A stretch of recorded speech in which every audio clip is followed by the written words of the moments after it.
On the surface, it's just a soda pop. A cold drink you can buy almost anywhere. But it's come to be more than that. How did this soft drink, Coca-Cola, become an emotional touchstone for millions around the globe? Trace that story, and you trace a small part of the world's story.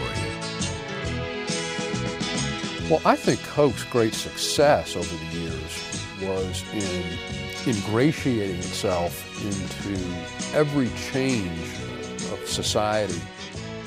I've often said to friends of mine that I could probably teach a course in American social history and use nothing but advertising for Coca-Cola.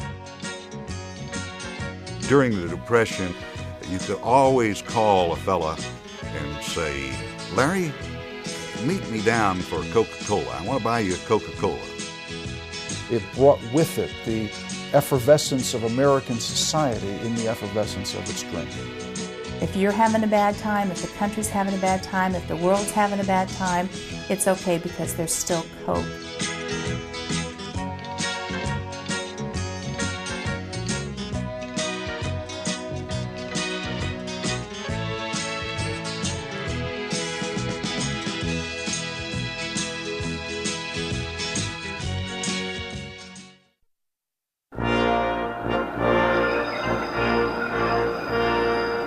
'86 was a good year for cultural icons. The Statue of Liberty was unveiled to great fanfare in New York Harbor. In London, Sherlock Holmes first stalked the literary streets. And in the basement of a house in Atlanta, Georgia, an unsuccessful pharmacist was brewing up something that started out as a soft drink, but ended up an icon of its own. His name was John Pemberton. Everybody in Atlanta knew him as Doc, and he'd spent most of his life looking for the product that was going to make him rich. There's not a lot that is known about Pemberton and his life. He took some medical training early in his career. He had some training as a pharmacist. He served in the Civil War as an officer in the Confederate forces. And after the war, he settled in Columbus, Georgia, and began the practice of pharmacy, and also began the practice of trying to invent commercially successful products. He introduced pills, hair dyes, medicines, and never managed to make a success of any of them. In 1870, he moved to Atlanta, a booming, brawling railroad town still rising from the ashes of Sherman's March. In those days, civic leaders were anxious to leave the wounds of the Civil War behind, make amends with the North, and join the 19th century's Industrial Revolution. They called it the New South, and Atlanta would lead the way. The city's cash crop was cash, and Doc Pemberton was hoping to harvest his share. These are not traditional values of the kinds of characters we see, for example, in Gone with the Wind, who are interested in preserving the old traditions and staying on the old plantation. This is not Mr. Pemberton. Unfortunately, Atlanta wasn't any kinder to the pharmacist than Columbus had been. He still couldn't come up with a real moneymaker. But by the spring of 1886, Pemberton had yet another bright idea, and more importantly, a new business partner, a Yankee. I love the idea that Coke is founded by this odd couple, because you have this handsome chemist, a Civil War hero, Doc Pemberton from Columbus, Georgia.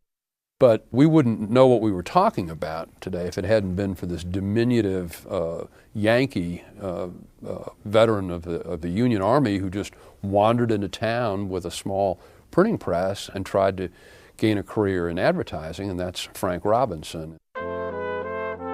Robinson's advertising know-how made him a natural partner for Pemberton, who was always better at creating products than he was at selling them.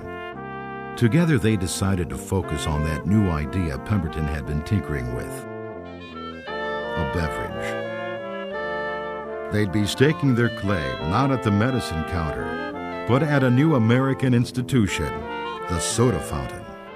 From here, from there, from everywhere they came, attracted to the current counterpart of the inns and watering places of colonial days. The new gathering place of a new age, the soda fountain, helping to make the 90s gay. Soda fountain wasn't just a place to go and refresh yourself because you were thirsty. It was a place to sit down with your friends, to have conversations, to talk about the politics, the culture. And so it was a place where people naturally gathered. They're important as new kinds of meeting places in a changing downtown atmosphere that includes both men and women, for one thing. This is a place where ladies can go without fear of censorship. They can go to drugstores and sit at a soda fountain and partake in some ice cream confection. And they were especially important to this Victorian age. At a time when the temperance movement was at its height, no decent woman, or man for that matter, could be seen in a saloon. Atlanta voted to close all its bars in 1885.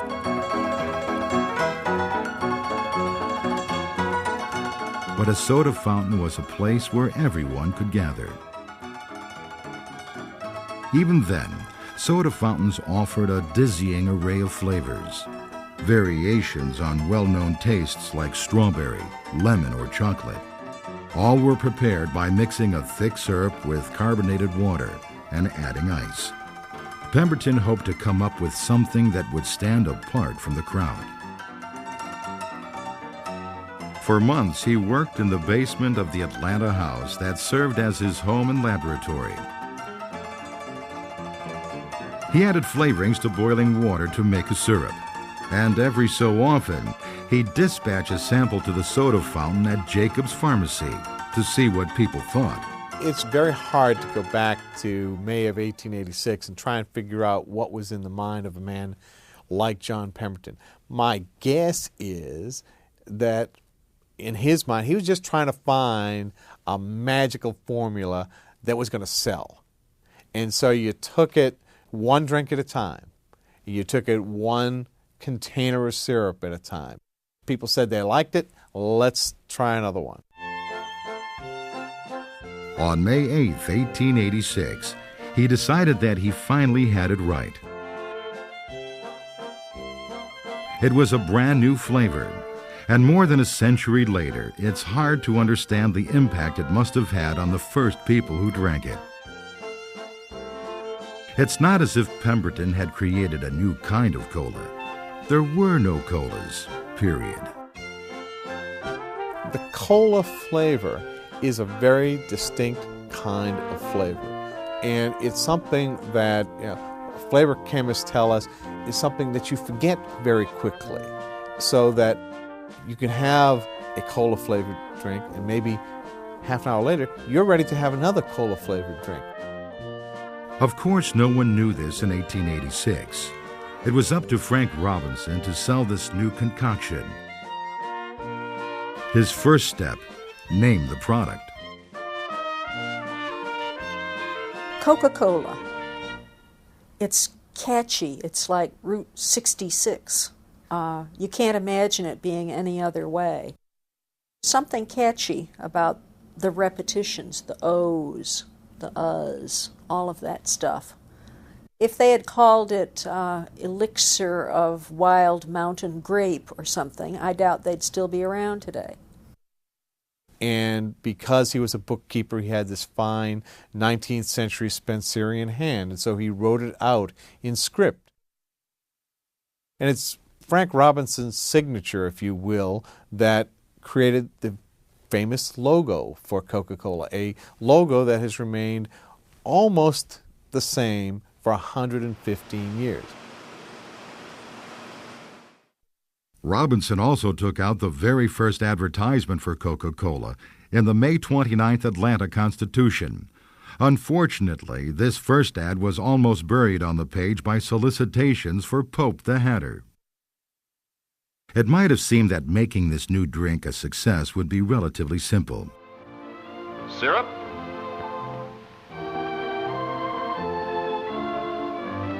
finely chipped ice,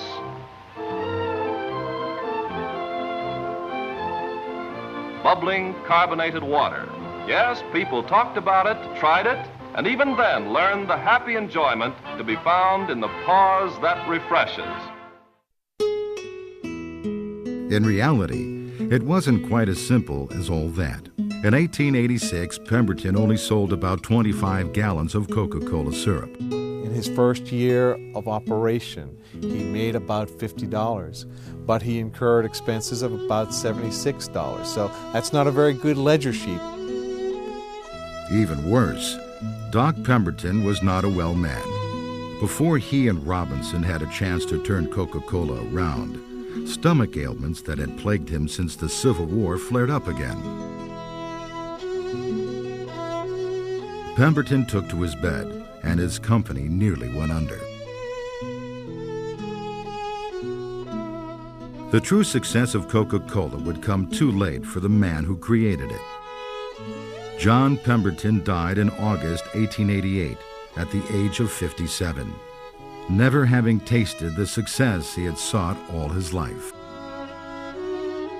Pemberton was just one of these guys who was always trying to, get the golden ring, and he just didn't make it. I mean, he had no history of success. And I think there's a good argument that might suggest that had John Pemberton remained the person behind the product, that the product would never have achieved the success that it has achieved. You wonder why he didn't do more to take advantage of his invention, but of course at the time it was worthless and it hadn't become what it would become. And if you'd bet on Coca-Cola back in its first year or two, you'd be a rich man today, but you'd have been considered a reckless man back then. In fact, the man who would rescue Doc Pemberton's invention probably couldn't have been any less reckless.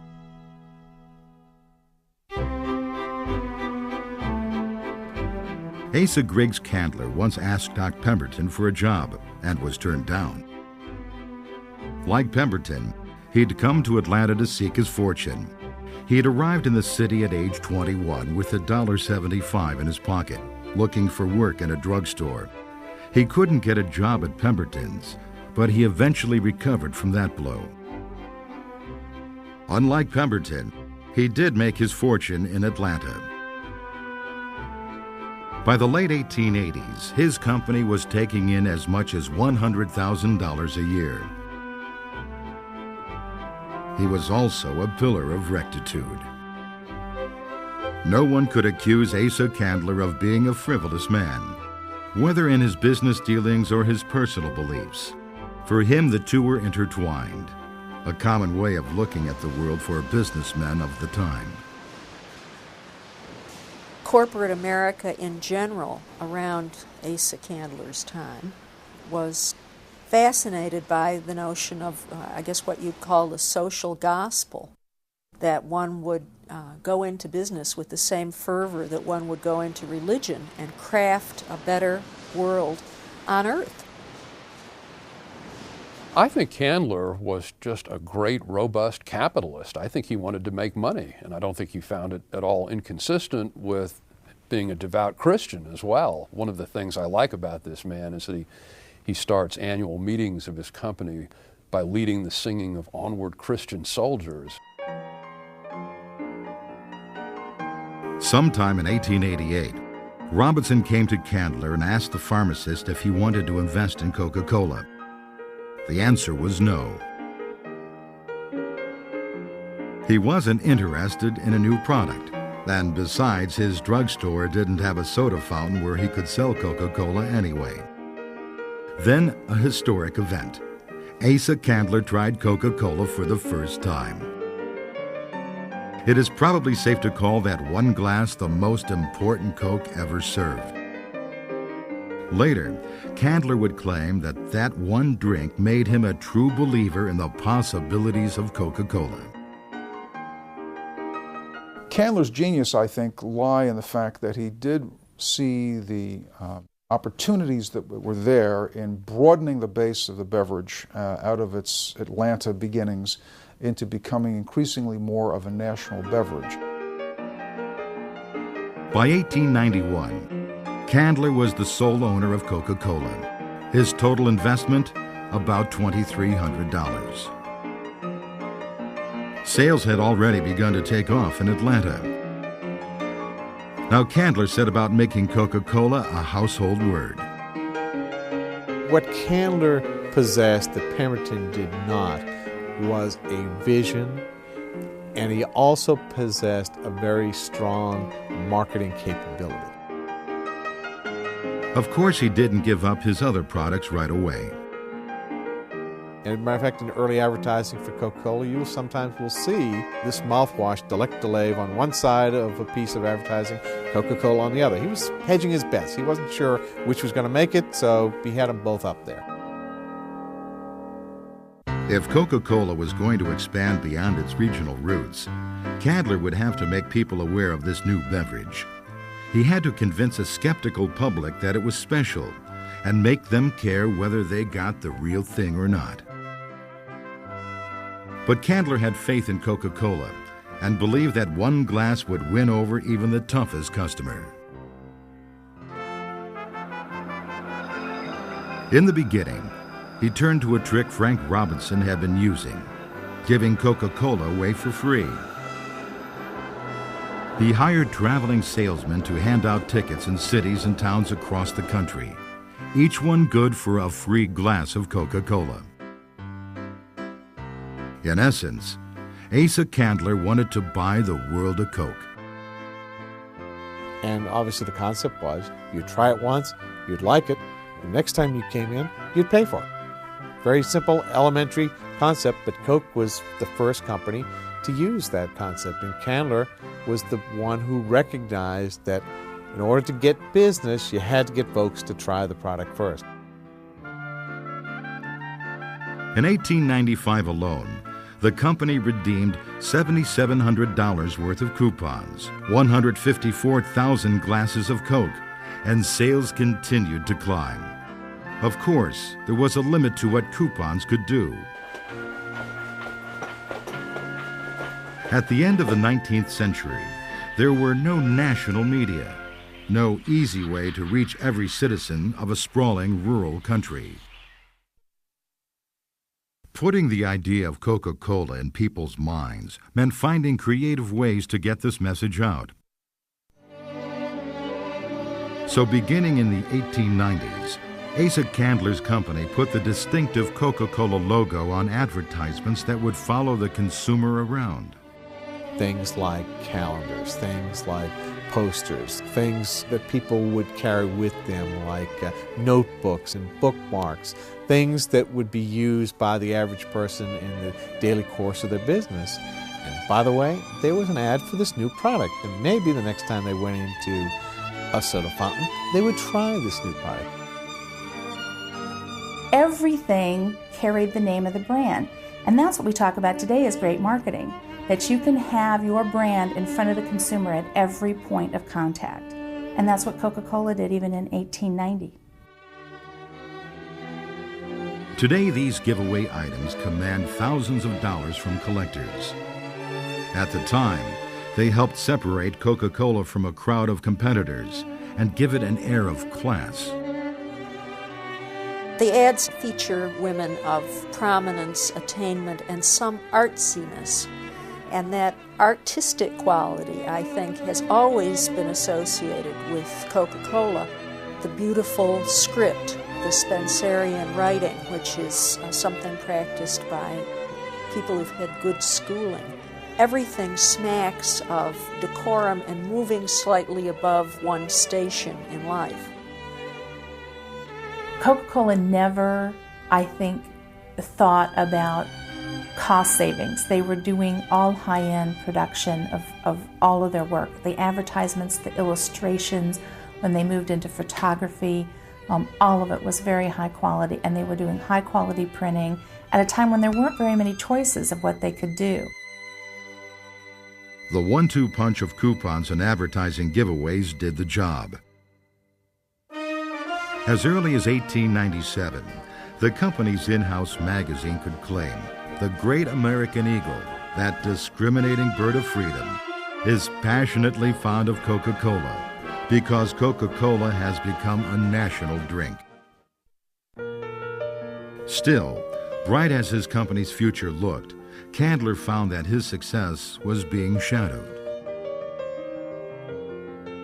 Rumors had begun to spread that Coca-Cola was not just a simple soda fountain beverage. According to these rumors, it contained cocaine, even though cocaine had never been an added ingredient in Coca-Cola. The idea that his product was perceived as harmful enraged the straight-laced Sunday school teaching Candler. Indeed, Asa Candler's position was clear. He told the Atlanta Journal that he would shut the company down immediately if there were ever one single case of anyone being harmed by the drink. His final public word on the matter, and by extension the company's, was stated in an early pamphlet. There is not one indivisible atom of cocaine in an ocean of Coca-Cola. That is absolute and final.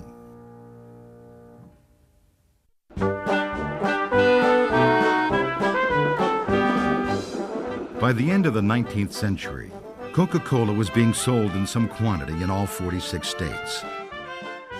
Yet nearly all those sales came at soda fountains. Anyone who wanted to take a bottle of Coke with them was probably out of luck, and Asa Candler didn't see anything wrong with that. One can make the argument that Candler lacked vision in the sense that he never grasped completely the potential of the bottled market. He did not go into bottling himself and had no interest in doing that. Round and round, bottle after bottle, moving endlessly to satisfy the needs of thirsty people everywhere.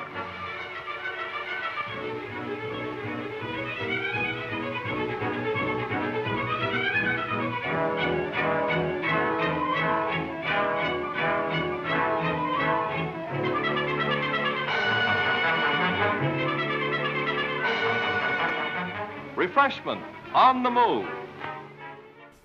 Well, this bottle, for a lot of different reasons, is almost the perfect commercial package. First of all, it fits in the hand just perfectly. And I think the genius of the design is that it feels good. The embossed letters have a tactile quality to them. And it all enhances the anticipation of the drink itself. So I don't think they could have done any better. Of course, before they created that bottle, they had to figure out if it was even feasible to sell Coca-Cola in bottles at all. Part of the problem was technological. If you wanted to put soda in bottles in the early 1890s, your best option was known as a Hutchinson bottle. The unique thing about these bottles, and this is the way they bottled soft drinks at the time, was that the stopper was actually inside the bottle, and it was held in place by pressure from the soft drink, and there was a wire attached to the rubber or cork insert that was pulled tight inside the opening. And then when you're ready to drink it, you have to take your hand and pop it. And that's also where soda pop came from. They would take it and make the pop sound, but then that stopper would fall back into the product. So there might have been some quality issues.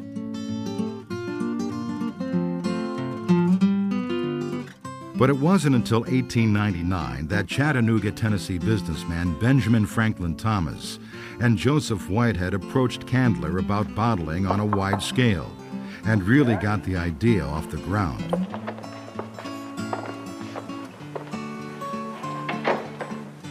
Thomas and Whitehead's meeting with Asa Candler would become a legendary moment in Coca-Cola history. Bottles. Bottles? Yes, sir. Bottles. Folks could take them home.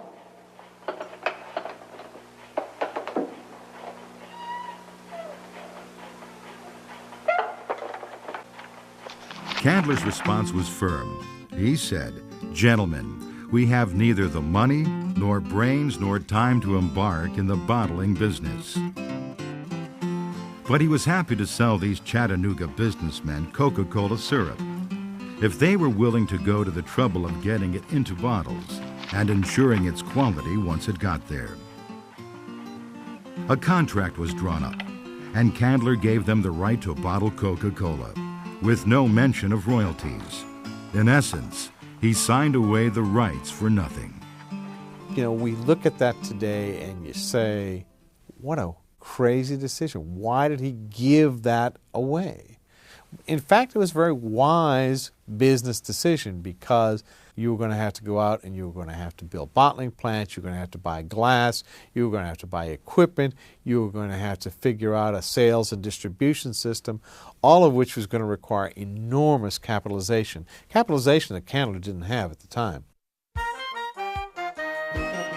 Thomas and Whitehead didn't have it either, so they turned around and sold smaller territories to independent businessmen across the country. By 1909, there were bottling plants in 379 American cities and towns. These early bottlers were usually ambitious small-town businessmen eager to get a piece of a national corporation, within limits, of course. Well, frequently the franchisee, the bottler, would say, no, I don't think I want that 300-mile territory. I'll just have a radius of 25 miles of the courthouse square, because that was the length that you could come in and out in a day with a mule drawing a wagon. Those delivery wagons were soon carrying Coke to customers from Kentucky to Alaska and all points in between. Ads trumpeted the portability of Coca-Cola, a beverage as modern as the horseless carriage, or as the new bottle caps that kept the drink fresh. Somehow, a bottle of Coca-Cola fit naturally into the culture of America at the time. It was an era of great public events and entertainments, amusement parks, county fairs, and, of course, baseball games. But the more Coca-Cola got out into the world, the more the company was plagued by a scourge that had been around almost since the very beginning: imitators. Candler and his associates would describe the imitators as serpents in the grass.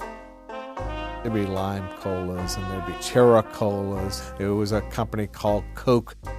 People who would spring up and try to capitalize on the success of this new product.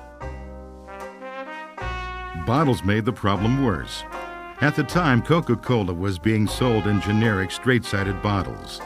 The labels bore Candler's signature as proof of their authenticity, but that didn't always help. These bottles, when they were sold in a retail store, were kept in a barrel full of ice. There really wasn't a dedicated place to sell soft drinks, so the bottle is sitting probably shoulder high in ice, and these paper labels would come off. So when you might be taking the bottle out of the ice, it may or may not have a label on it. The only way to deal with this issue was to standardize the package, to come up with a bottle and a shape that was so unique that you could tell it was a Coca-Cola bottle by feeling it, even in the dark. A bottle that was so unique that even if you saw one shattered on the street, you would be able to tell just by looking at the pieces and the shape that that was a Coca-Cola bottle. The Coca-Cola Company put out a call for submissions, and the winning design was announced in 1916. The winning design had been created at a glass factory in Terre Haute, Indiana, after an employee looked up cocoa in an encyclopedia, mistakenly believing cocoa had something to do with Coca-Cola. The bottle mimicked the shape of the cocoa tree's seed pod. When they ran tests through the bottling line didn't hold this bottle on because of the shape. To take it to the bottlers, we had to streamline it a bit. A bottle that was shaped somewhat like the female form, a bottle that we refer today as the contour bottle, which has been referred to in the past as the hobble skirt bottle by many people, because again it did sort of mimic the female shape. And when the Root Glass Company produced this bottle, showed it to the bottlers, and patented it so that it was protected They took out an ad that said, "We've bottled up the pirates of business." 2 bottles of Coca-Cola. Yeah? Make sure it's Coca-Cola. All them bottles look pretty much alike. Not now, they don't. Is that Coca-Cola? Yes, sir. And that's the brand new bottle for Coca-Cola. The hobble skirt bottle. They patterned it after the hobble skirt Betty wears. The hobble skirt bottle. Pretty nifty, huh? I'll take the hobble skirt. I'll take Betty. Thank you, boys. By 1919, the new design was rolling through bottling plants around the country.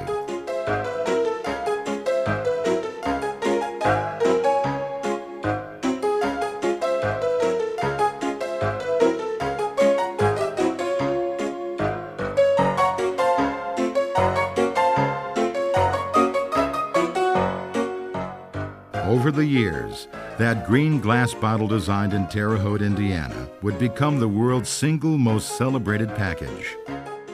Designer Raymond Loewy said it had 20 cleverly concealed devices to lure and satisfy the hand. Andy Warhol depicted it in some of his first pop art paintings. And the bottle has even been celebrated in poetry. Heaviness and strength are its attributes, and a smoothness of throat. Even here, in its nugatory and neglected stance, it sends out a gelid touch into the cellar light, a cold, stony impetus towards coolness. And it outlives forever the ephemeral and amber flurry of its winking foam, the million-eyed beady run of its tingling passage.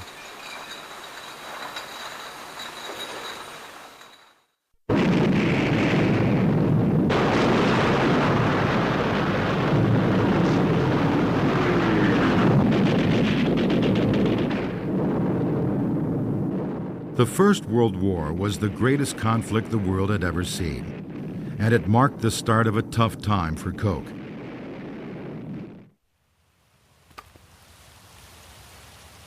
By 1917, when America entered the war, the Coca-Cola Company was the world's largest consumer of sugar. War brought rationing that endangered the business. Because some of their colorings were sugar-based, the company even considered a clear Coke, but consumers claimed they could taste the difference.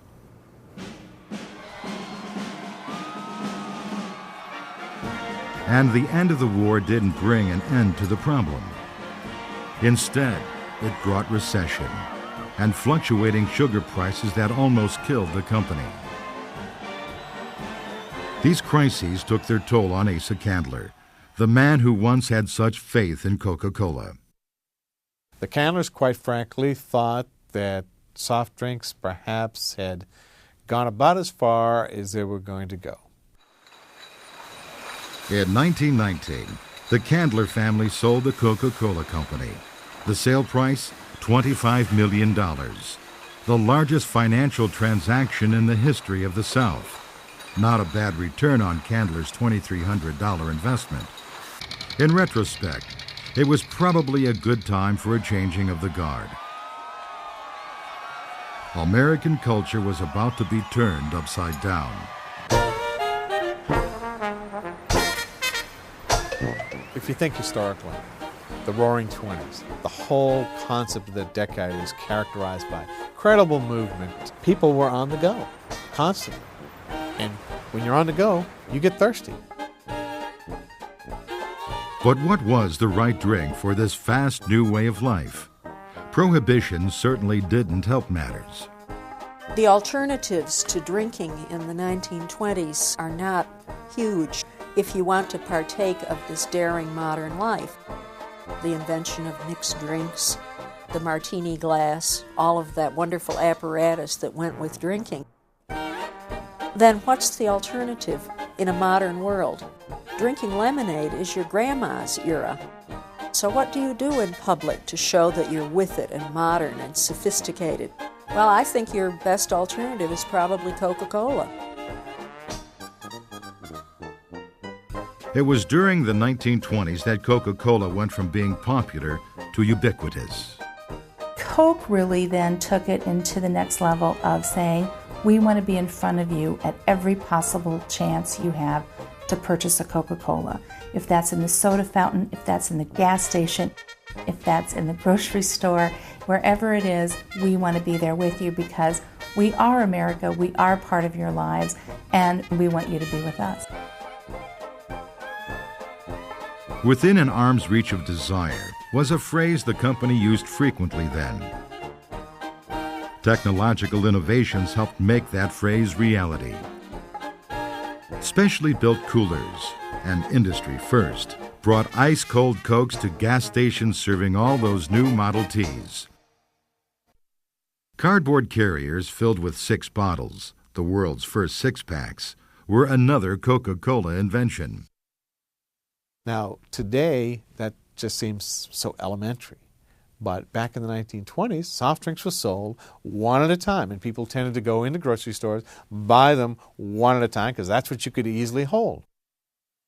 If you produce something that allows you to take 6 at a time home, what an incredible volume jump that creates for you in the marketplace. Boy, oh boy. What a wonderful idea, Helen, to serve Coca-Cola at home. They're selling it in cartons now. Cartons? Yes, 6 bottles in a little pasteboard container. We buy 2 or 3 of them every week. Business was good in the 20s. Business was good, and we aim to keep it good. Keeping business good in the 20s was the responsibility of the Coca-Cola Company's new president, Robert Woodruff. He'd faced the chaos of the Jazz Age, and then some. He took charge in 1923 and would control the fortunes of Coca-Cola for more than 5 decades. Born in 1889, Woodruff had been a college dropout, a day laborer, a fire extinguisher salesman, and eventually the respected and ambitious vice president of a Cleveland truck manufacturer. He was also the boss's son. His father was the chairman of the board of Coca-Cola. Yet any cries of nepotism were quickly silenced by the fact that Robert Woodruff knew how to sell soda pop. Stories go on about him traveling throughout the South, and at every opportunity where soft drinks were sold, he would stop and he would look at the bottle caps in the coolers and see how many Coca-Colas were sold as opposed to oranges and grapes and other soft drink products. And he would take that as a measure of how well he was doing. And he was never doing well enough. He's traveling through Moose Jaw, Saskatchewan one winter on the train, and goes in a train station, and there are people bundled up in woolens by a stove, and they're sweating and they're hot. In the dead of winter, it's 35 degrees below zero, but they're hot and they're drinking a Coca-Cola. And he looks at per capita figures and he sees that as much Coke is consumed in Montreal as Miami, and he begins to think we can't just be a summertime drink anymore. We want to sell Coke around the calendar. Perhaps most importantly, Robert Woodruff understood the power of his company's most priceless asset, its legendary secret formula. Well, people always ask, is there a secret formula? And of course, Woodruff did a lot to make sure that that was part of the American mystique. I mean, he said it was a secret and then went about publicizing its existence in every way that he could. When he first came to the company, the formula itself was being held as collateral for a loan from a New York bank. Once the loan was paid, Woodruff personally escorted the formula on the train back to Atlanta, accompanied by guards and great public fanfare. And put it in the vault in the basement of his family-controlled bank, which is today SunTrust, and it's still there. The idea of the secret formula would become a source of endless speculation and interest to people around the world. Who was allowed to know the formula? Where was it actually kept? Was it actually even written down? On these questions, the company would always remain tight-lipped. It is one of those things that we won't talk about. We don't want to make public commentary about the number of people who know the formula, exactly where it is, exactly what form it's in, all those kinds of questions. It really just helps keep folks interested in the product. That's a good thing. I mean, on the face of it, it's rather an absurdity. One would think that any kind of good qualitative analysis and good chemistry could come up very clearly with what the formula was. But it has added to the mystique, the identification of the brand name, and is one of the great success stories in the history of marketing. But beyond the six-packs, coolers, wintertime, and even the secret formula, Robert Woodruff had one clear vision: that this all-American national beverage really should be sold around the world. Cuba and Mexico, among other countries, saw the arrival of Coca-Cola in the early years of the century, always in small quantities. But Woodruff was determined to take Coke worldwide on the largest possible scale. I think Woodruff's unusual in this respect, that there may have been other American businessmen who appreciated the potential of a global market, but you didn't find many of them in the American South. But Woodruff had the advantage of working for a truck maker up in Cleveland. He'd made friends with a lot of top-notch businessmen in New York. He had much more of a worldview than you would commonly have expected to find in Atlanta or anywhere else in the South in his period. And he sets in motion an organization that is designed to sell Coca-Cola outside the United States. Huge visionary. A thought that conflicted with a lot of his own board of directors. People just thought this was kind of a nutty idea. The real point I think to make is that if there were those who were opposed to what he was doing, that didn't really mean very much. This was really a company which was driven by this individual who was able to use the force of his will and the financial power that he had in terms of controlling the firm to take the firm in what directions he wished to do. This was a task that would indeed require a great deal of faith. The problem was getting it beyond the expatriate community. For years and years, you could get Cokes in luxury hotels, on steamships, post exchanges, on military bases, but the native populations of the world didn't know it at all. England, for example, seemed like a natural market. The English had an affinity for soda waters, and there was no language barrier to overcome. But England also had no history of iced beverages. In a country without coolers and soda fountains, Coke was a no-go. It would take 2 more decades and changes to the global culture to make Woodruff's dream reality. By the late 1920s, though, Coke was universally available in America. According to Fortune magazine, out of 110,000 soda fountains in the U.S., only 6 didn't sell Coke. And Americans were keeping these fountains busy. In the prosperous yet harried society of the 1920s, the idea of simply taking a break for refreshment and pleasure became more and more important. With the increased pace of modernity, you have to be a given place at a given time. So the notion of taking a break means that you take a break from what the established order is from 9 to 5. This was an area for personal expression, a break.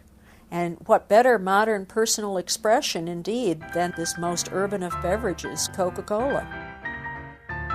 The pause that refreshes, they called it, starting in 1929. It was one of the most successful and long-lasting slogans in the history of the brand.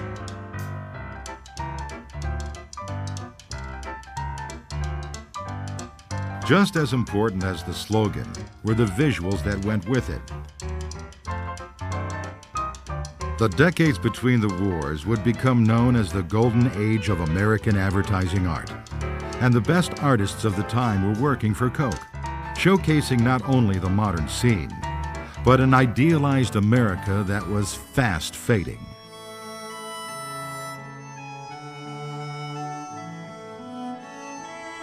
Artists like Norman Rockwell, and N.C. Wyeth portrayed Coke as an intrinsic part of life in the United States, past or present, a constant in a changing time.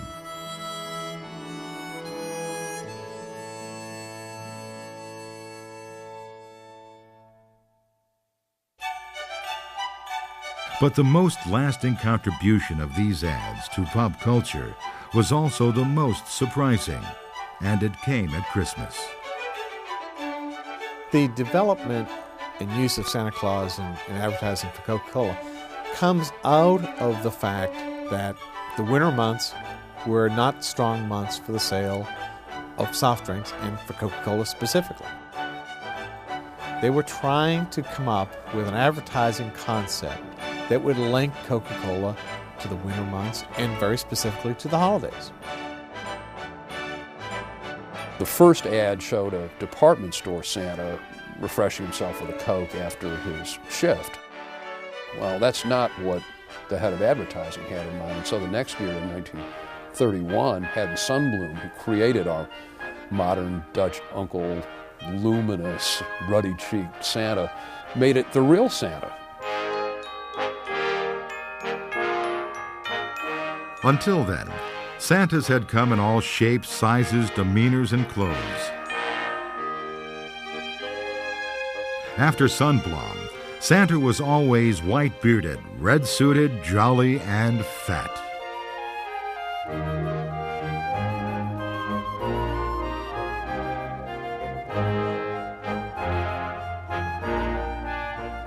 And when he was interviewed on this subject, Sundblom said that he made him the opposite of those depressing Depression-era street corner Santas that he saw around Chicago, who were always skinny old alcoholics standing on the street corner ringing bells, and that what he wanted to do was to create an image of happiness and abundance, and so his Santa was fat.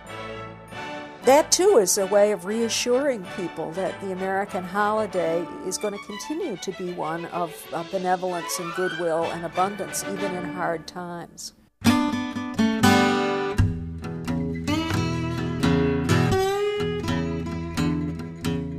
The Christmas of 1931, that first brought the Coca-Cola Santa to the world, was a tough one for many Americans. The Great Depression had rolled across the land. There was little need for a pause in a country that seemed to have stopped dead in its tracks.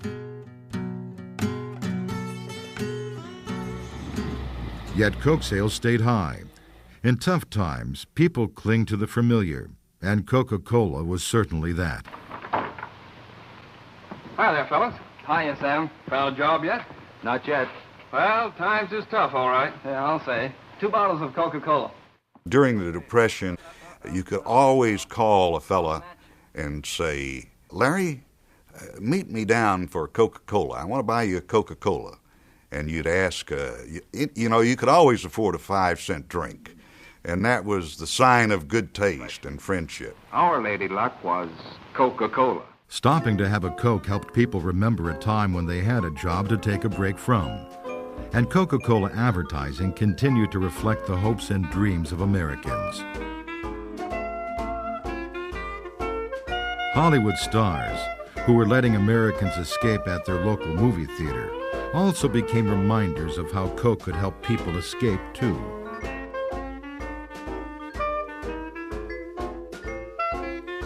There would be other trials in the decade to come, but the 1940s would see a defining moment for Coca-Cola.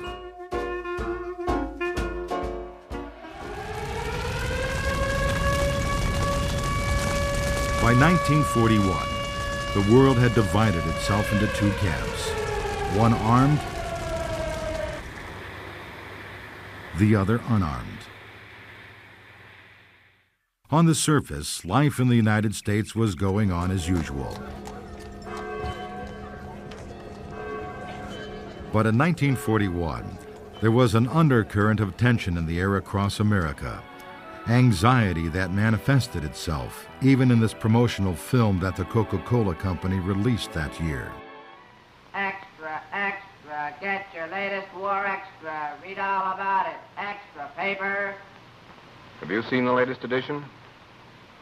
I suppose you have. I suppose you feel pretty much as I do about it. Awful, isn't it? The headlines, I mean. Death, destruction, upheaval, unrest.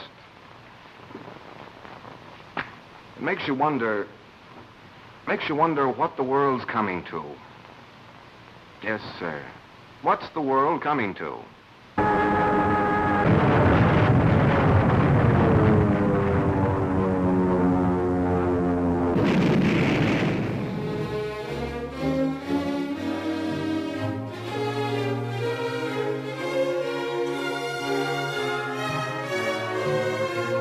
America's entry into the war put Coca-Cola in a curious bind.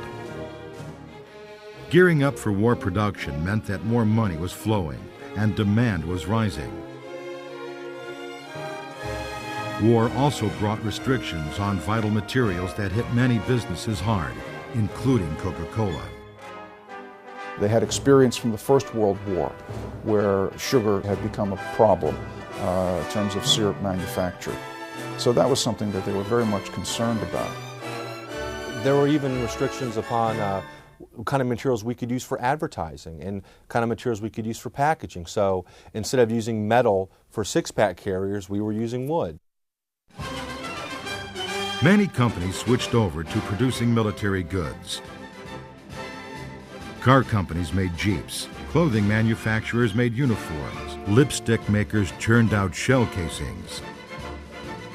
This sort of switchover wasn't an option for Coca-Cola, but Coke did have a major ally as the war effort went into full swing: its emotional ties to the American people, especially to the men who would be fighting the war.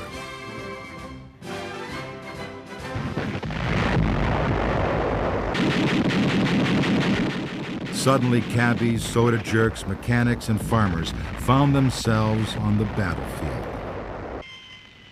Thousands of miles from home, living on K rations and cigarettes, confronted every day with the horrors of modern war.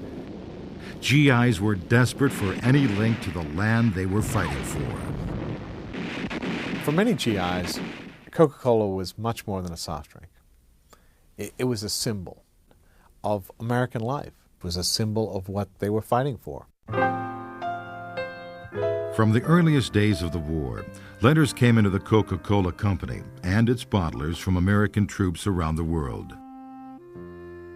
If anyone asked us what we're fighting for, we think half of us would answer the right to buy Coca-Cola again. As much as we want. Even a mirage cannot slack our thirst, and we must fall back on those dreams of yesteryear, when we moved up to the soda fountain and sighed contentedly, "Cherry Coke, large glass, plenty of ice." Letters like these inspired a legendary decree, credited to Woodruff, that every GI should be able to buy a bottle of Coke for 5 cents, no matter what it cost the company. It was patriotic, it was a wonderful statement, and the firm did a lot to make that come true, but it also was a brilliant business decision as well. But there was a problem with that pledge. Bottled Coca-Cola was heavy, bulky, and difficult to transport. Arms and vital materiel had priority on supply ships. There was no practical way to get cases of Coke to Anzio, Guadalcanal, or North Africa. The solution was daring but simple. Instead of shipping bottles back and forth, take bottling plants to the front lines. The company would deliver entire portable factories to both theaters of the war, set them up near the troops, and bottle Coke right there. Now we've got a very risky and costly proposition here because it's expensive to go out into the field, but Coke does. It's easy for us in hindsight to say, oh, what a brilliant move that was, but in fact it was a dangerous economic move in some respects, because we didn't know that the Americans were going to win the war. For all we knew, we might not win the war at all. Experimental plants were opened in 1942 and worked. Allied brass, who understood the importance of morale, were happy to get behind the project. none more so than a Coke drinker named Eisenhower. In June 1943, this telegram came from Ike's headquarters in North Africa to Coke headquarters in Atlanta. In it, a tall order: 6 million bottles of Coke a month, and fast.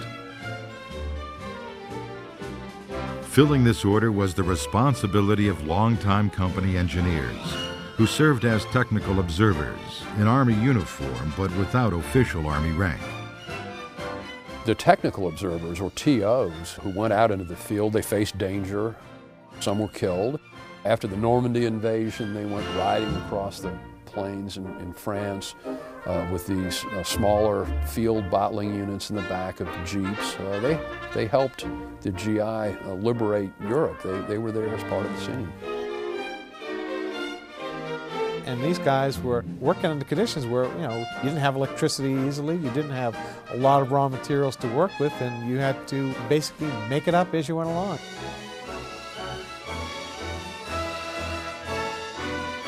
And suddenly, you have the old familiar Coke bottle showing up in foxholes with American GIs, and their emotional response to this familiar icon from home is genuine, it's heartfelt, it's lasting. And because of that, we have literally hundreds of letters from GIs recounting their emotional experience at being able to have just a little bit of American life near the battlefield.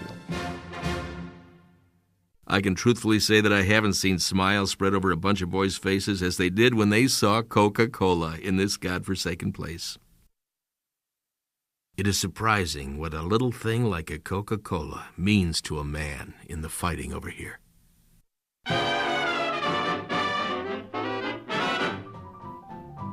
Coke became a fixture at stage door canteens around the world. And here, First Lady Eleanor Roosevelt enjoys the pause that refreshes. The soda's new worldwide presence inspired a new slogan, the Global High Sign, a tagline that accompanied ads featuring soldiers and sailors relaxing with Coca-Cola. And I think that they really helped sell the war effort. If you look at some of those ads, it's men in uniform talking about the war. They didn't hide it. They didn't try to avoid it at all. And oh, by the way, you should have a Coca-Cola, just like the soldiers that are away from home. By war's end, there were 64 bottling plants in operation, from Egypt to Iceland, from Iran to New Guinea. 5 billion bottles of Coca-Cola were sold to GIs around the world.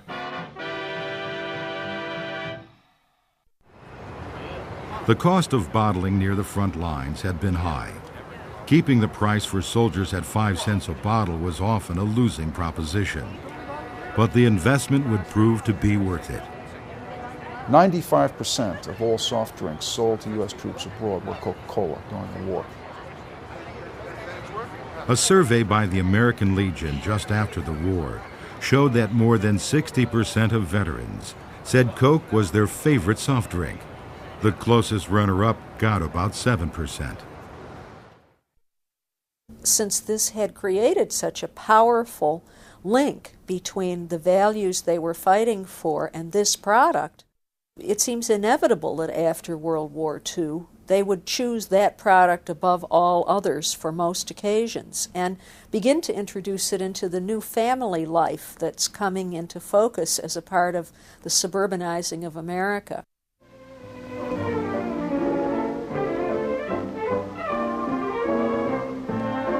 These are your neighbors, people like you, with time for leisure, time for modern living. These people are in tune with the times. In the 1950s, after 2 decades of depression and World War, America was ready to sit back, relax, and have a Coke. It was something of a golden age for Coca-Cola, the perfect accompaniment to an era of good, clean fun. These fellows are pretty satisfied. Yard chores done, they're taking time out for refreshment.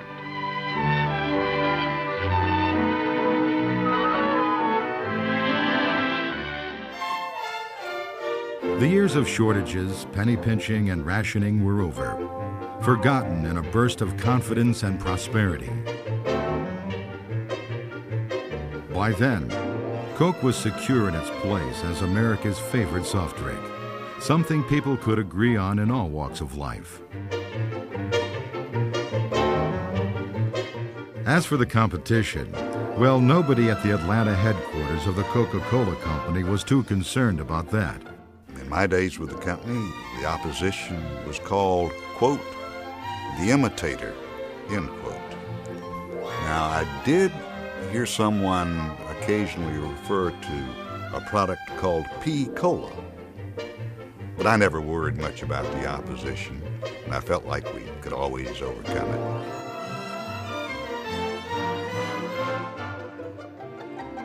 But even a cultural icon can have growing pains. For more than 3 decades, you either bought a Coke at a soda fountain or in the classic green bottle. 6.5 ounces, no more, no less. Robert Woodruff, still the driving force behind Coke, thought things were perfect just as they were. It was consumers who changed the way Coke was delivered in typical 50s fashion.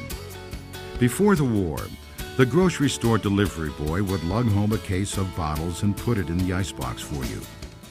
Now housewives were doing their own shopping, and few relished the chore of handling cases of Cokes. Well, as one of Woodruff's critics within the company said, you're demanding that a housewife carry home a wooden crate with 24 thick glass bottles with 6.5 ounces of Coke each in it. It's hard for a truck driver to lift that, let alone a housewife. We're not giving the American consumer what she wants. Oh yeah, I've worked routes, and I've ridden routes, and you would have to be a pretty sturdy man. I know I was up in Baltimore, and we had the Baltimore Colts tackle, Art Donovan, who worked out delivering Coca-Cola in the summers to stay in shape. The answer came in 1955. There's a giant living in our house. It's Coca-Cola in the new family-size bottle. Biggest bottle of Coke you ever saw. Bigger bottles, all carefully designed to resemble the old familiar classic bottle. Now in 3 bottle sizes. As one executive put it, bringing out another bottle was like being unfaithful to your wife. Coca-Cola in the standard size and But consumers had spoken. And just look at how that big family-size bottle makes Coke so easy to serve. Use that big. The thing you want most in the 50s is easy. So you want the supplies of Coke right in your house. That's a real change for Coca-Cola, too, which has been so much associated with the workplace and then even with the armed forces. Suddenly now, it becomes something that is indispensable for the home. And the message of these changes was coming to Americans through a wooden box that stood in the corner of more and more living rooms every day. Come on in. Fish is the name. You know, I enjoy watching TV just like you do. And I know this. TV's even more fun with a bottle of Coke at hand. There's nothing like the flavor of ice-cold Coca-Cola. In the 50s, Americans watching television were largely watching themselves, and the parade of goods brought to them courtesy of post-war prosperity. Electric Kalamazoo. To end, you'll see how like it pots of gasoline that... Coca-Cola had been on the air, the radio, since 1927. Yes, friends, it's time for another transcribed session of the Coke Club. And here's Morton Downey. But television was really the medium, I think, that brought it to the forefront because it was in everybody's homes. But more importantly, You could see the product, you could hear the product, because remember they always were showing the carbonation and how everything was fizzing out of the glass, and also see people being refreshed by the product. Television commercials were rare in those days. Instead, companies would sponsor entire shows and weave their advertising into the flow of the program. The Adventures of Ozzie and Harriet was sponsored by Coca-Cola for several years. Look, from now on, I'll serve Coca-Cola and you serve the steak. Not on your life. Parties are more fun when you do the cooking. Here, have a Coke and cheer up. That's the best idea yet. Or you would have Kit Carson or one of his sidekicks showing kids how to rope a steer or mount a horse. And after you'd gone through this bit of activity, naturally you'd be thirsty, and Kit Carson and his sidekick would have Cokes and share them with their fans.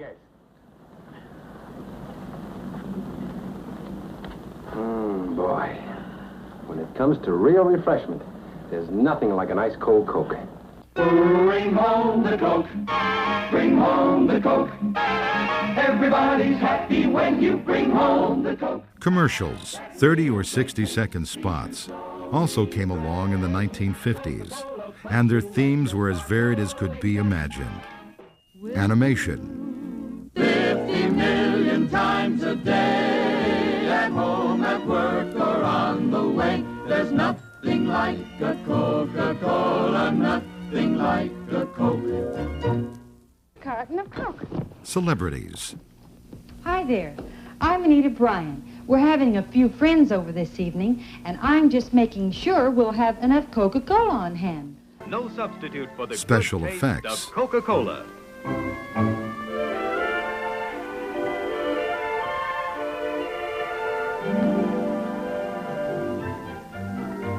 Even the bubbles taste better. There's no substitute And for just Coca-Cola plain that old-fashioned helps you load the Americana. I work in a factory, and when I take a break, I cool off with a Coke. I don't work at all. I just stay home and enjoy Coke all the time. Coca-Cola puts you at your sparkling best. Bring home the Coke. The best loved sparkling drink is Coca-Cola. These commercials showcased Coke for what it had always been, a pleasant accompaniment to daily life. And the life shown in these ads was one of leisure, relaxation, and comfort. And you say, oh yeah, that's me. That's the way I serve Coca-Cola, or that's the way I want to serve Coca-Cola, or that's what I like to be doing. I like to have Coca-Cola when I'm on the boat or at the pool or whatever. Many Americans watching these ads were able to identify with this standard of living for the very first time in their lives.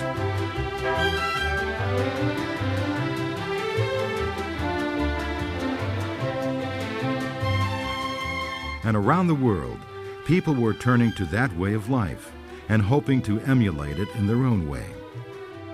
It was a unique historical moment, one that would help Coca-Cola move once and for all from an American drink to a global one.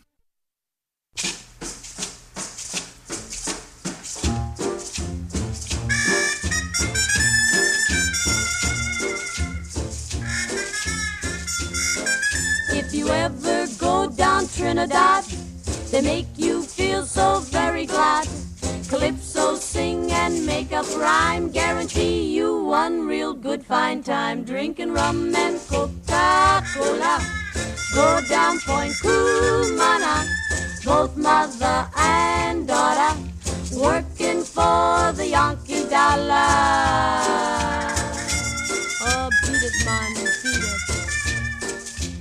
it. Starting in the late 1940s, a sight that was commonplace on the streets of America was becoming just as common around the world. The familiar red Coca-Cola logo. History was on the company's side. The period from the end of World War II up through the 1960s and maybe even into the 70s is sometimes referred to as the Pax Americana, the American peace. It was a period that included the early formation and development of the Cold War, but also was a period when American commercial and economic dominance was at its highest apogee. In the years after the war, cities across Europe and Asia lay in ruins. Developed economies had been shattered. Shortages, rationing, and belt-tightening persisted well into the 1950s in countries from England to Japan. But America had survived the war unscathed. The standard of living in the United States exerted a unique magic to those still struggling to rebuild their own worlds. I think in a situation of extreme deprivation, Coca-Cola would mean the same thing perhaps that packages of gum meant to little children who were given them by GIs. And that is some exotic, wonderful, unimaginable treat that has practically fallen from the sky. It was within this environment that the Coca-Cola Company really was stretching its international legs. And indeed, because of the unique identification of its trademark, became known as a leading American firm, and a firm which also was uniquely American. And the massive effort to get Coca-Cola to frontline troops in World War II finally helped the company gain a foothold around the world. First of all, it introduced Coca-Cola to the civilian populations in a lot of those areas. The troops were the major beneficiaries, but some of the civilians got it too, and they enjoyed it. Secondly, as they moved through these various areas, contacts were made with various government officials. And so, in the post-war period of time, there were entree points that hadn't existed previously, so you could begin discussions with people about establishing more permanent bottling facilities in the post-war period of time. So it just wasn't, okay, we were there, now we're going to build a bottling plant. You were there as a guest and a citizen, if you will, of those countries. And a lot of relationships were formed during that wartime period that resulted in business relationships in the post-war period. The progress achieved by the Coca-Cola industry since the founding of its first Italian plant has been tremendous. Today, Coca-Cola is to be found everywhere, in the largest and smallest towns, at every time and in any season. Bottling plant openings like this one in India became full-scale celebrations.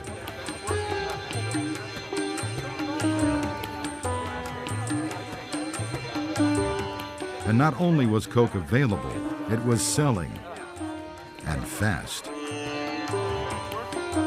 It may have been aspirational for some of these folks. The American lifestyle was widely regarded as being something that people, like to emulate. And to have the #1 soft drink product in their markets, that was a good thing. It gives you a sort of American vacation, like going to the movies gives you. It brought with it the effervescence of American society in the effervescence of its drink. One reflection of that American society came in the advertising used in those days, which often came directly from the United States.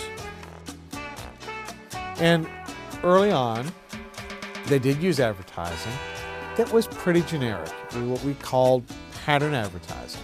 So the same image of a pretty girl drinking a Coke might be used almost universally. And the only thing that might change would be the language. Just as Coca-Cola had crept into popular culture in America, it began to do the same around the world.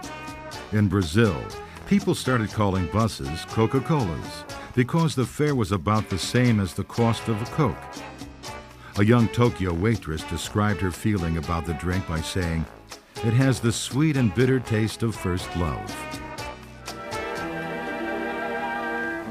Truly an American custom that has become a world custom. Everywhere in the world, there is the need to pause and go refreshed.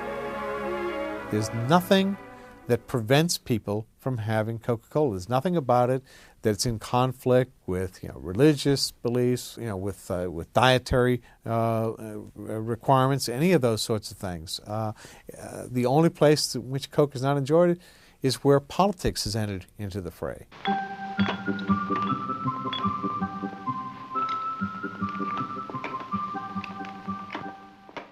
In the same way that Americans had made Coca-Cola their drink, people in countries worldwide now made Coke their own as well. Ob du singst im Männerchore, ob mit Damenchor gemischt, ob am Brunnen vor dem Tore, Coca-Cola, das erfrischt. Coca-Cola grande le da mucho más por su dinero más refresco y calidad. Coca-Cola refreshes you best. Coke is always the refreshingness. Only Coke will do when you're thirsty, yes. Coca-Cola refreshes you best. It's an American brand, and the westernization is a very big part of that. But it's the relationship that they're building. They somehow see themselves in the Coca-Cola advertisements. They want to be like the people in the Coca-Cola advertisements. They want to be refreshed by the drink. There is this kind of mystique, if you will, about the brand that transcends everything.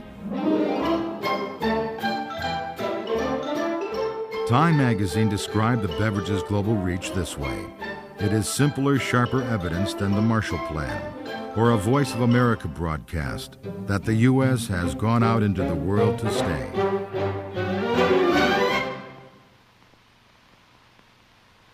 I'm Paul Austin. We have just concluded a brief review of the past. It was a stimulating and rewarding experience to see the growth of Coca-Cola over the years. But today we're concerned about present and future. We will have plans to show you later on, which will indicate to you that our future is going to be more rewarding and stimulating by far than has been our past. Rewarding and stimulating indeed. In the tumult of the 1960s and 1970s, it seemed like anything was possible, good or bad.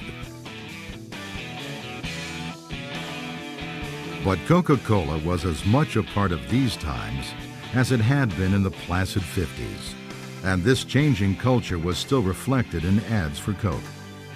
Taken together, the way Coca-Cola was advertised during the 60s and 70s is a snapshot of how America viewed these bewildering years.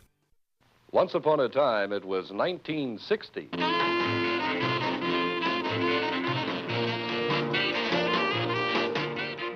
At first, the 60s looked an awful lot like the 50s. As the decade began, Coke was reaching out to American youth by sponsoring films about sports or other youthful activities, always making sure to show that Coke was the perfect accompaniment to teenage fun. Another example of consideration. Someone remembers that chaperones like refreshments too. For Judy and Lee, But youth and times were changing. for Linda and Jack, Coke's great success in becoming the beloved drink of the American GI meant that it was the drink of my parents' generation, the generation that fought World War II. And you look at some of Coke's advertising in the 50s and 60s, and it was woefully out of step with this new, allegedly hip generation that was coming along.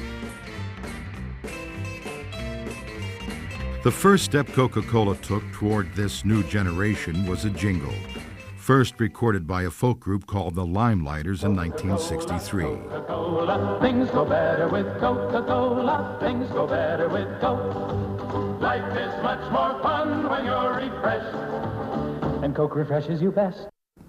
It was just going to be a demo for the Coca-Cola Company and had some flat notes in it, some place we had to splice together, 2 or 3 takes, but it was enough to take down there. They loved it. I said, fine, now give me some real money and we'll do you a real slick jingle. The minute the Limelighters knew they were going to be working for Coca-Cola and make all this money, they never sung it right again. We went on the air for years. With the demo. With that demo. It's the refreshingest. Food goes better with fun, goes better with you, go better with Coke. The real life one puts extra fun in you and everything you do. So, but it had something about it that it had a present. It jumped out at you. Yeah, it had a present. It had a certain present that it just jumped out at you. Fun and food and you go better with things go better with Coke. And we took it around the world. It translated to almost every language. Lorsque vous êtes réunis avec tous vos amis. Let's stop and romp with the swingin' Supreme. I dig your style, the way you smile. Let's have a Coke and talk a while. You'll go back. People like the Supremes and Roy Orbison and Petula Clark, Aretha Franklin, all sang the jingle for Coca-Cola.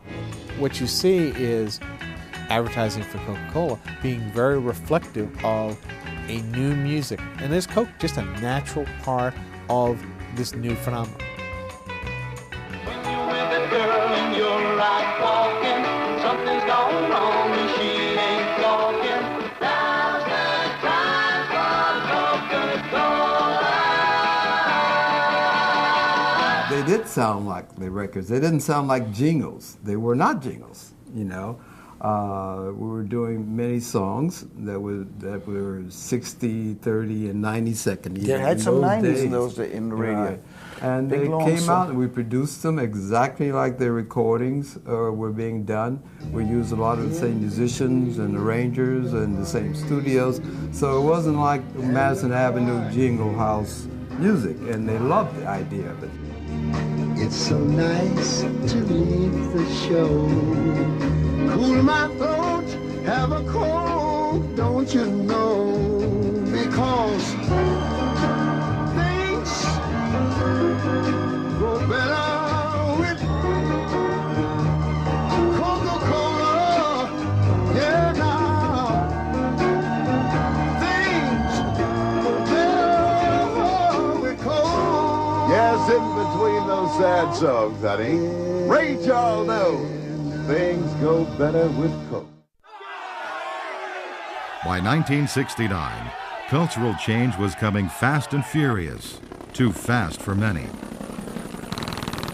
And this was a time of turmoil when everyone was questioning everything. The government, its intentions, your parents, your friends, you know, everything that was stable at one time you were questioning that. People were searching for stability, and they were looking for something real. It's a real thing in the back of your mind. What you're hoping to find is a real thing. The real thing was when I took it down to the Coca-Cola Company, it was going to be an interim campaign, then we're going to go back to Things Go Better with Coke. I thought it was time to, as I told people at Atlanta, to represent Coca-Cola's calling card.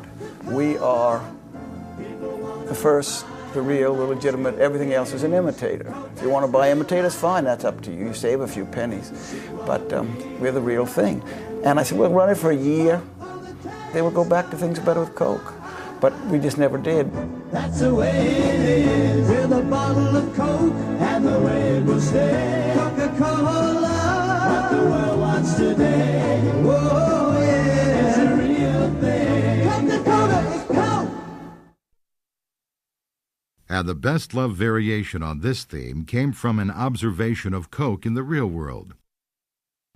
In early 1971, a jetload of passengers was fogged in at an Irish airport. Among them, songwriter Bill Backer, headed to a London recording session for Coca-Cola. And everybody got off hating each other. You know, there's different races, different colors, different creeds. And we sat around this little tiny airport, and I just watched how people began to get together over Coca-Cola and coffee. But they would sit and talk, and by the time 2 days later that the plane took off, people got on, you know, helping each other up and all. And while I was just sitting there, I just wrote that one line, I'd like to buy the world a Coke and keep it company. After 2 days, the plane full of now friendly passengers headed for London, where Backer pitched his idea to his writing partners, Roger Cook, Roger Greenaway, and Billy Davis. I can remember my first reaction was, yeah, I know we're selling Coca-Cola, but that's a little far. That's kind of a little bit too far. Their song was originally supposed to be a radio spot, but it was the television version that became legendary. These never-before-seen outtakes show the first attempt at filming that spot on a hillside in Italy.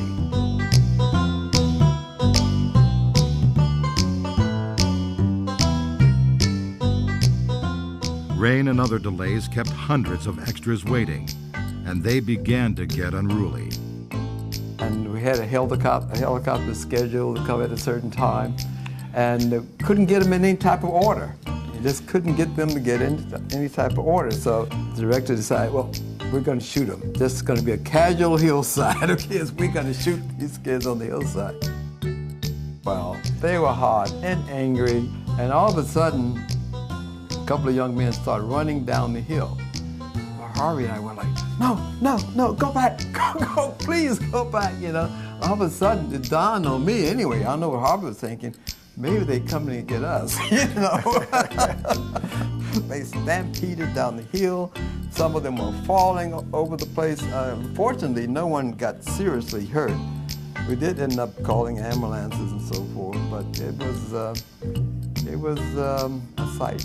But my understanding is they couldn't use any of that footage much. The footage was, that couldn't was use any of it. It was terrible. Partenza playback. 1, 2. A few days later, they tried again, on a different hilltop, with a different group of multicultural young people who had to be taught to lip sync in English. We built a pedestal maybe about 10 feet high, and I climbed up on top of it and directed them and mouthed the words. We had big cards, cue cards, and they were all looking at me. That's why they all seemed to be so focused on the commercial. They were looking at me, and I was directing them and mouthing, and they were looking at the cue cards. And you were playing it too, weren't you? Yeah, we had the speakers placed so they could hear the music as well. I'd like to buy the world a home and furnish it with love. Grow apple trees and honey bees and snow white turtle doves. I'd like to teach the world to sing with me. Perfect harmony, perfect harmony. Within days, letters began to pour into the Coca-Cola Company's headquarters in Atlanta. Letters from people who wanted copies of the lyrics, who wanted to know when they would be able to see it again, who just wanted to thank the Coca-Cola Company for putting out such a positive message in such a tumultuous time. Some of them weren't even Coke drinkers. 1971. You know, it's just a little bit, isn't it, like Woodstock, only a nice Woodstock. That is, it's jillions of young people on a hillside, but they're in perfect harmony. They aren't singing anti-war songs. They're not wallowing in the mud. They're not pulling their clothes off. There's something sort of wishful and wonderful about it. And keep it company is the real thing. What the world wants today is the real thing. What the world wants today is the real thing. Eventually, not one but two versions of the jingle became hit singles, with no mention of Coca-Cola. It suggests that we as a human race do have common threads. We can get along, and we can be one.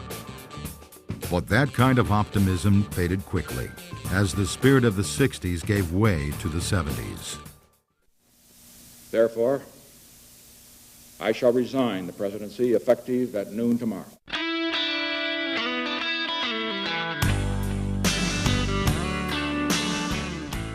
The erosion of our confidence in the future is threatening to destroy the social and the political fabric of America. Between gas lines, inflation, and national malaise, maybe people needed to pause and refresh more than ever.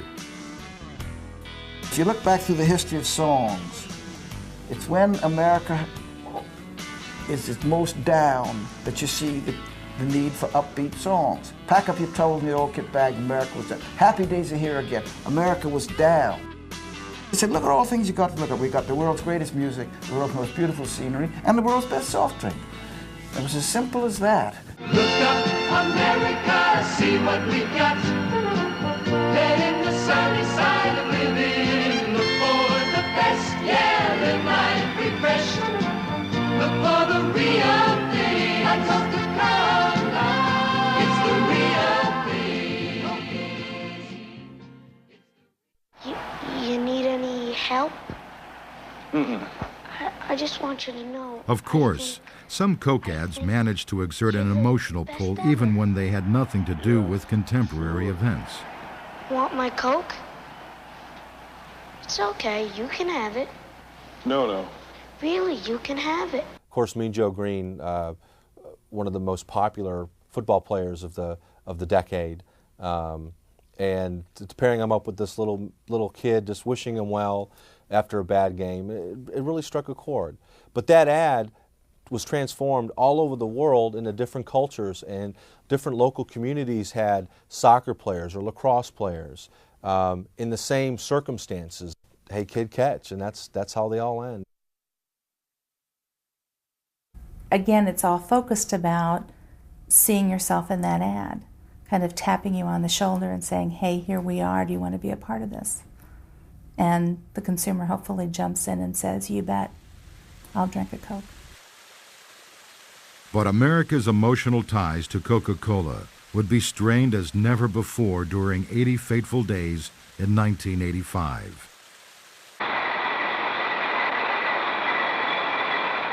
What was happening in the mid-'80s was the market for sugar cola was a declining market.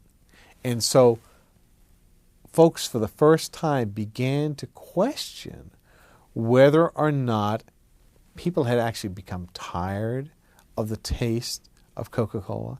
Had we finally reached a point a century after its introduction that, maybe folks were just tired of this flavor. The Coca-Cola Company's research and development staff went to work on that question and came up with a surprising answer. They managed to create a new cola flavor that won taste tests hands down, against not only the competition, but the original formula for Coca-Cola. Making a change seemed logical. Well, it's very dangerous to mix logic and soft drinks together. And I've always believed in an underlying theme about Coke that the company and its product do well when the focus is on what Coke is in. And anytime you have this pleasant soft drink presented as part of the social fabric, Coke date, a break at work, whatever it might be, that works well for Coke. When the focus turns to what's in Coke, to its ingredients, it's always trouble. When you change the formula, you attack something that has an awful lot of built-up mystique with the American people. But in the mid-'80s, those people seemed to want something new. The fateful decision was made late in 1984. Press ahead with a top-secret program to launch a new Coke. It wasn't something that was talked about. It had code names, secret meetings, late-night phone calls, all building up to the introduction of what we believe was the best soft drink on earth, new Coca-Cola. The company's New York ad agency had its employees work their regular shifts, then put in after-hours work at a separate office to make sure no one knew about the change. People working on commercials for the new flavor were told it was just a new packaging design. Even the bottlers weren't let in on the secret until the day before the official public announcement. The big day, April 23, 1985. a day all Coke drinkers would long remember. The Coca-Cola Company CEO, Roberto Goizueta, broke the news at a New York City press conference. The best soft drink, Coca-Cola, is now going to be even better. Simply stated, we have a new formula for Coke. Then came the questions from the press. I mean, are you 100% certain that this won't bomb, this new formula? I think, as I said, I think this is the surest move ever, because the consumer made it. We didn't. New Coke was launched in a confident blaze of publicity. But public reaction was immediate and negative. All of the taste tests said people preferred the taste of this new product to the century-old product. What they hadn't factored in was the huge emotional attachment there was to this brand. One of the things they say is they were only looking at getting people who didn't currently drink Coca-Cola to come to Coca-Cola with a change of taste. That perhaps they maybe didn't focus on the loyal drinkers and what it was going to mean to them. But it wasn't the taste of New Coke that people didn't like. It was the idea of it, of changing a constant like Coca-Cola. By mid-May, the Coca-Cola Company's Atlanta headquarters had hired extra operators to handle the 5,000 angry calls coming in each day. By June, they were handling 8,000 a day. Just like the soldiers in World War II wrote these love letters about the brand, the American people were astounded that we would change the formula for a product that had been part of their lives for almost a century at the time it was introduced. And they told us in no uncertain terms that we shouldn't do that. We didn't have the right to change the formula of their product. And many of them weren't Coca-Cola drinkers. They're just American citizens who believe that something fundamental that's a part of their society has come under attack. So you can never get away from the psychology of Coke. And that's where they made their fundamental mistake, as far as I'm concerned. By July, the company had decided that enough was enough and held another press conference. The news about the introduction of Coca-Cola Classic ran on the Dow Jones Wire at 3:18 p.m. yesterday. I'm Don Keogh, president of the Coca-Cola Company. When we brought you the new taste of Coke, we knew that millions would prefer it, and millions do. And we knew that it would beat the taste of our major competitor, and it does. What we didn't know was how many thousands of you would phone and write asking us to bring back the classic taste of original Coca-Cola. Well, we read and we listened, and you know the rest. Well, you know, there are a handful of conspiracy theorists who think New Coke was a deliberate marketing ploy to rekindle this sense of allegiance to the company. I don't believe that. I've always believed that what Don Keogh, then the president of the company, said was true. He said, some critics will say Coca-Cola has made a marketing mistake. And some cynics say that we planned the whole thing. The truth is, we're not that dumb, and we're not that smart. I think the lesson learned from New Coke was that Coca-Cola as a brand was not owned by the Coca-Cola Company.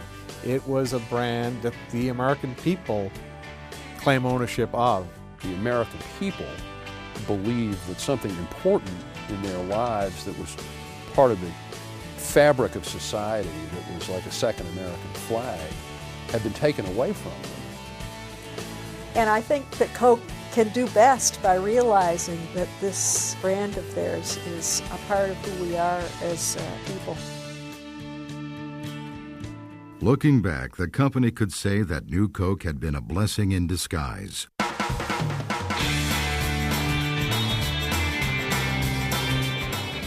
It taught once and for all that there is an intangible link between the taste of Coke and the lives of its consumers.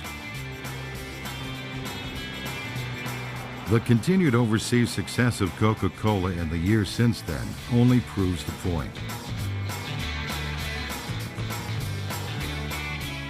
At every symbolic moment of the last 2 decades, it seems that Coke has been there. The fall of Soviet communism, and for millions in the former Eastern Bloc countries, their first taste of Coca-Cola.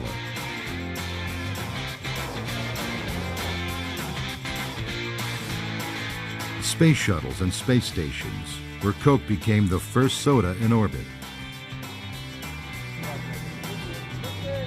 Scenes in the Persian Gulf that seemed to echo the Second World War.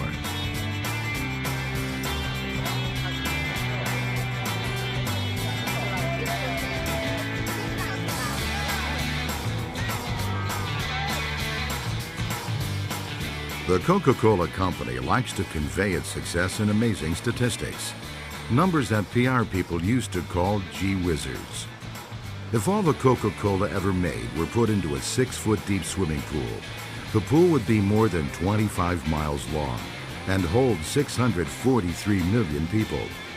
If it were to erupt from Old Faithful, it would flow for more than 1,979 years. If it were put into 8-ounce bottles, it would make a 4-lane highway encircling the world 96 times. Sold in nearly 200 countries, more than 1 billion drinks per day. The numbers roll on and on. But numbers only hint at what Coca-Cola has really come to stand for. John Pemberton created it. Asa Candler believed it could become America's drink. Robert Woodruff saw how it could become successful around the world. Thousands of Americans reacted with genuine emotion when the company tried to change it. It's become a link to the past that looks toward the future. And especially in today's environment where everything seems to be changing on them, all of a sudden you can still have a Coke and you know exactly how that's going to taste and you know exactly where you can get it, and it's going to refresh you the same as it did whether it was 10 days ago or 10 years ago. Certainly to Andy Warhol, the best thing about Coke was that yours was just like Elizabeth Taylor's and that all Cokes are alike. There is a democracy about this drink, and it's also quite different from, let's say, a rare vintage wine that you have to be extremely rich to own. It's different from something that's only available in a given region because it's global and it's going to be the same everywhere. And all you have to do is be in a foreign country and see a Coke sign, a country where you didn't speak the language and didn't know anyone, and you saw a Coca-Cola sign or a store that sold Coca-Cola, you felt better instantly. It's what you want it to be. And you and I can talk and pause over a Coke, and it's something that's universal. Let's have a Coke. We've talked about the fact that on a daily basis, people have to consume about 64 ounces of liquid, and that on a global basis, we represent about an ounce of that. So there's a lot of growth still ahead of us. And our belief, just like the belief of Robert Woodruff, is that if you provide the proper distribution, you provide the proper motivation, people will drink Coca-Cola.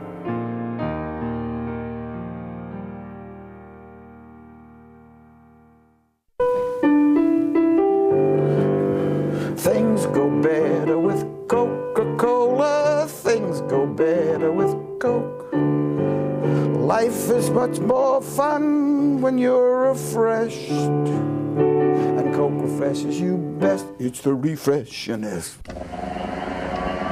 You're getting thirsty. Very thirsty. You and your thirst. Now, go to the store. Get lots of Coca-Cola. Quench your thirst. Disregard all other soft drink advertising and drink only Coca-Cola. Always Coca-Cola. Yeah, this is Dottie Hanson. Who's this? Danya Williams from Mission High School, yeah. You want to know what to serve at your graduation party? Oh, that's easy, Danya. Are you watching High Time right now? You are? Okay, hang up and I'll show you. Well, now, if you're having a graduation party or maybe a senior picnic or a farewell party and you're looking for the really, really right thing to serve, this is it. Coca-Cola in the new family size. Because this is the same delicious Coca-Cola that we've all enjoyed for years, only there's lots more of it. It has the same quality, it has the same bright, bracing flavor, and it comes in a beautiful bottle that you can be proud to serve on any table, formal or informal. You know, I think you young hostesses are just like your mothers. You appreciate quality. Well, almost everyone appreciates the best, and the best is Coca-Cola.